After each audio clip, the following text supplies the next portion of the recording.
छात्रों, हम 9वीं कक्षा की हिंदी पुस्तक में जो 10वां पाठ है रात का चौकीदार, यह पाठ पढ़ रहे हैं। इसके पहले पाठ में हमने देखा कि चाहे कोई भी मौसम हो, मौसम कितना भी प्रतिकूल हो, चौकीदार नाम का एक निरीह सरल प्राणी सड़क पर लाठी ठोकते हुए अपना काम करता ही रहता है। जब वह एक और हर महीने के पहले तारीख को वह गेट पर खड़ा हो जाता है और कहता है, साहब जी पैसे।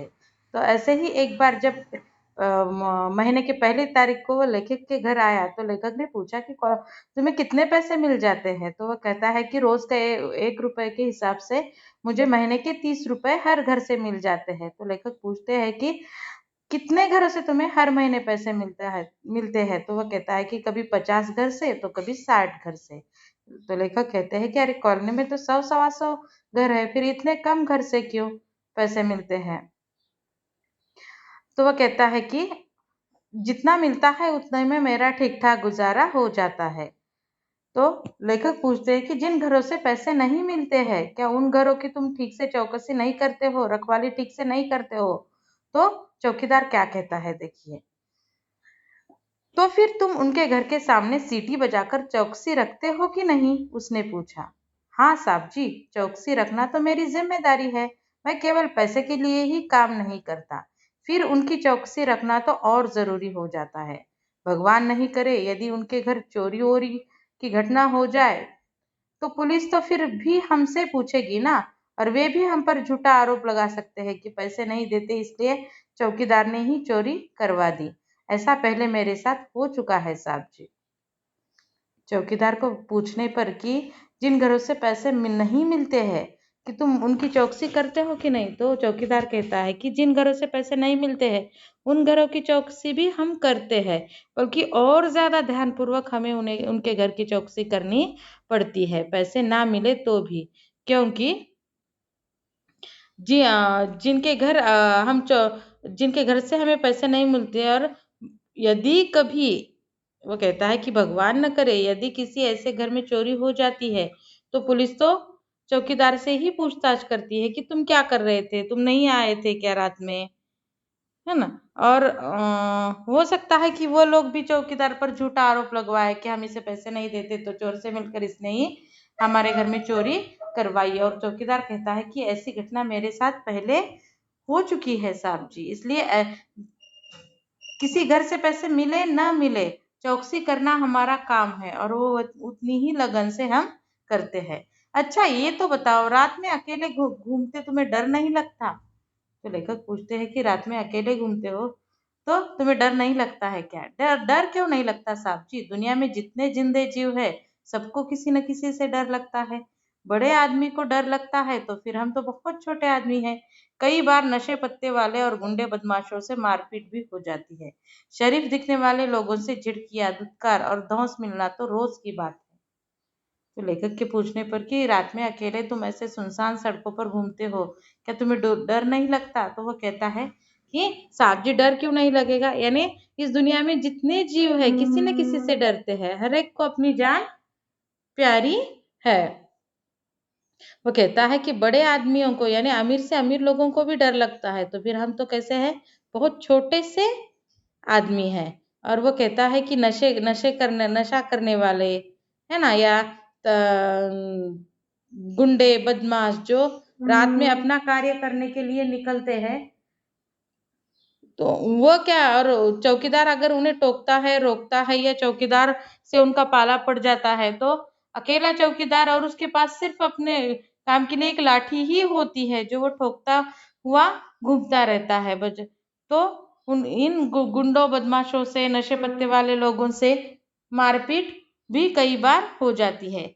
शरीफ दिखने वाले जो लोग होते हैं, है ना, तो वो भी क्या करते हैं, झिड़कियां देते हैं, दुत्कार देते हैं या धमकियां देते हैं, भला बुरा कहते हैं। तो यानी इतना लगन से काम करने पर भी बदले में क्या मिलता है, झिड़कियां, दुत्कार या मारपीट, इस तरह से व्यवहार इनके साथ होता है। अच्छा बहादुर, सोते कब हो तुम, फिर वह प्रश्न करता है। तो लेखक पूछते हैं कि तुम कब सोते हो।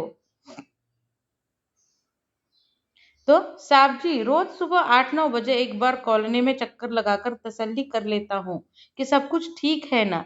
फिर कल की नींद पूरी करने और आज रात में फिर जागने के लिए आराम से अपनी नींद पूरी करता हूँ। अच्छा साहब जी, आप अब आप पैसे दे तो मैं अगले घर जाऊं। तो वो पूछने पर कि तुम कब सोते हो, तो वो कहता है कि फिर एक बार मैं सुबह 8-9 बजे कॉलोनी में एक चक्कर लगाता हूँ, रात में तो लगाता ही हूँ। सुबह एक बार फिर 8-9 बजे चक्कर लगाता हूँ। किस लिए चक्कर लगाता है चौकीदार फिर सुबह 8-9 बजे? कि सब कुछ ठीक है ना, कहीं किसी घर चोरी तो नहीं हुई, क्योंकि वह एक सड़क से निकलकर दूसरी सड़क चले गया और कहीं पर चोरी हो गई, तो कहीं सब ठीक ठाक है ना, इस बात की तसल्ली करने के लिए वह फिर 8-9 बजे एक बार कॉलोनी में चक्कर लगाता है और फिर वह अपने घर जाकर क्या करता है, नींद पूरी करता है। फिर वह सो जाता है, फिर से अपने काम पर रात में लगने के लिए। और फिर वह लेखक से कहता है कि अब आप पैसे दे दीजिए तो मैं अगले घर पैसे मांगने के लिए जाऊं। अरे भाई, अभी तुमने कहा कि जो पैसे नहीं देते उनका ध्यान तुम्हें ज्यादा रखना पड़ता है, तो अब से मेरे घर की चौकसी भी तुम्हें बिना पैसों के होगी करनी होगी, समझे? तो लेखक कहते हैं कि अभी अभी तुमने बताया कि जिन घरों से पैसे मिलते हैं उनकी तो तुम चौकसी रखवाली करते ही हो, जिन घरों से पैसे नहीं मिलते उनकी तो ज्यादा ध्यान से करते हो। तो ये कहते हैं कि अब से तो मैं भी ऐसा ही करूंगा, तुम्हें पैसे नहीं दूंगा, तो मेरे घर की रखवाली तुम्हें पहले से ज्यादा ध्यानपूर्वक करनी पड़ेगी।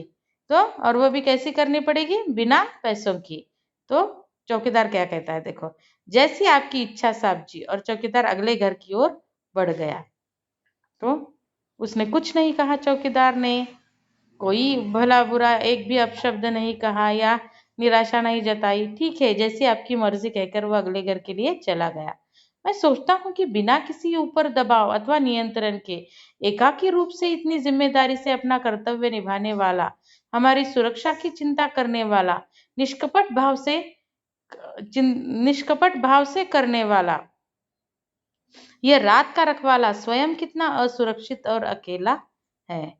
तो जब लेखक ने इस पर सोचा कि किसी का यानी उस पर किसी का नियंत्रण नहीं है, दबाव नहीं है अपना काम करने के लिए। कई बार ऊपरी दबाव के कारण भी काम किया जाता है, वरना कोई दबाव न हो तो काम करने की इच्छा बहुत सारे लोगों की नहीं होती है, पर चौकीदार का ऐसा कुछ नहीं है। वह अपनी जिम्मेदारी, अपना कर्तव्य पूरी निष्ठा से, लगन से निभाता है। सबके घर की रखवाली करता है, सब लोगों की रखवाली करता है, पर खुद उसका जीवन कितना असुरक्षित है। और यह रखवाली भी वो निष्कपट भाव से, उसमें कोई कपट या नहीं है। यह रात का रखवाला, लेखक कहते हैं कि यह रात का रखवाला, सबकी रखवाली करने वाला यह रात का रखवाला स्वयं कितना असुरक्षित और अकेला है। मैं रात भर ऊहा-पोह में रहा, ठीक से नींद भी नहीं आई। सवेरे उठने तक मैं निर्णय ले चुका था। मैंने चौकीदार को बुलाया, उससे कहा कि मेरे घर की चौकसी करने का तुम्हें पूरा मेहनताना मिलेगा। चौकीदार ने सलाम किया और चला गया। मैंने चैन की सांस ली और उसके प्रति श्रद्धा बढ़ गई। रात भर लेखक इसी चौकीदार के बारे में सोच रहे थे।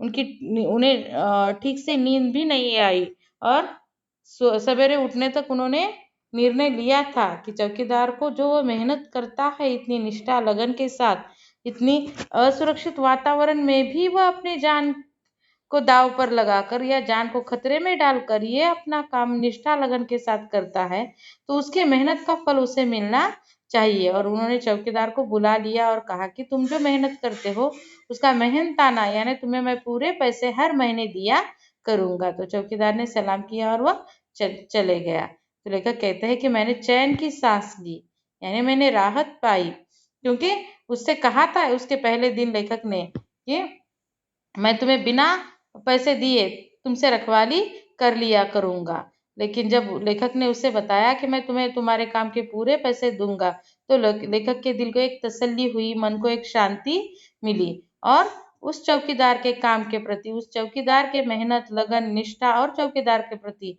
उनके मन में श्रद्धा बढ़ गई।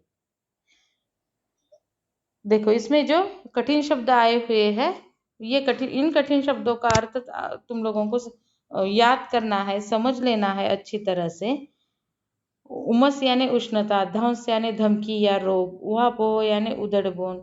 और इसमें 2 मुहावरे आए हुए हैं, तसल्ली करना यानी समाधान करना और चैन की सांस लेना यानी आश्वस्त होना। और इस पर जो स्वाध्याय है, ये स्वाध्याय आप लोगों को अपने नोटबुक में पूरा करना है।